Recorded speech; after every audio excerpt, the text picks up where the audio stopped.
Hello friends, welcome back to the story of Romans here now on our 8th episode and beginning to look at Romans chapters 9 through 11 today. Well-known chapters that gain a lot of study and interest from students of Romans, and I'm excited to work through them with you.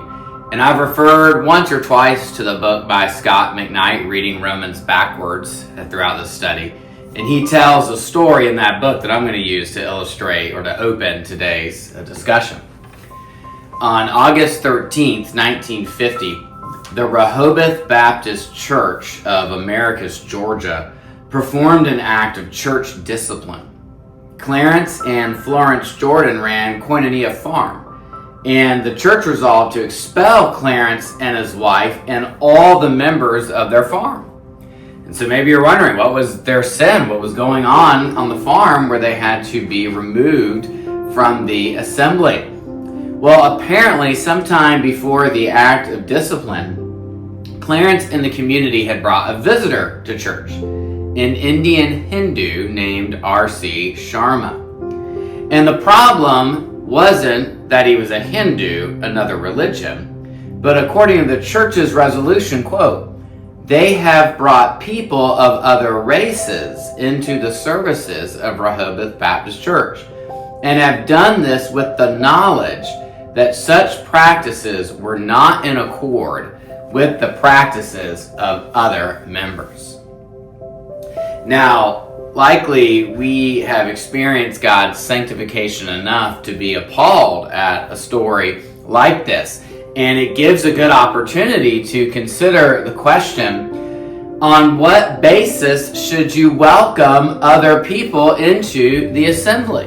Now, I've got to make it a little more specific than what that situation dealt with for our Romans studies. And so I would phrase the question as, on what basis should you welcome other people as fellow Christians and partners in ministry? That's the particular question Paul is concerned to answer in Romans 9 through 11.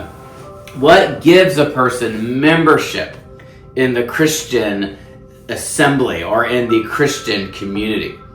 And when you think of the background of Romans, the historical situation or the particular problem Paul is aiming to solve, the strong viewed the weak as obstacles to the success of the body. The scruples of the weak caused trouble, and the strong were trouble in the sense of they were a bother, they were an inconvenience.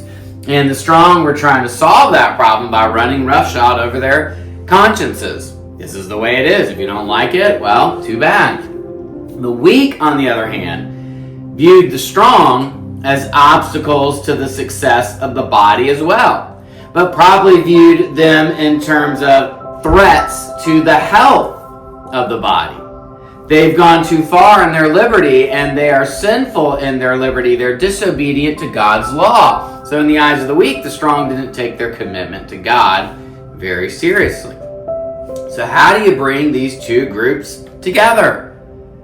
Well, you do so by reminding everybody of the basis on which they are accepted by God and the way God identifies his people. That's the answer Paul gives in Romans 9 through 11. Remember, the whole letter is trying to solve that problem and bring them together. And we've looked at the answers given in chapters 1 to 4 and the answer given in chapters 5 to 8. But now, in chapters 9 through 11, Paul writes to assure us that God's story of salvation is on track and that his saving ways should produce a unified people of God.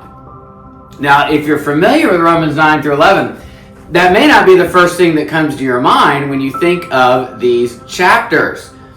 Perhaps you think of the doctrinal truths of election and predestination or the future of Israel. Well, those topics are all there, and we'll touch on the key passages that give definition to those doctrines. But remember a particular approach we've taken in this study. We have asked the question, why did Paul develop those doctrines?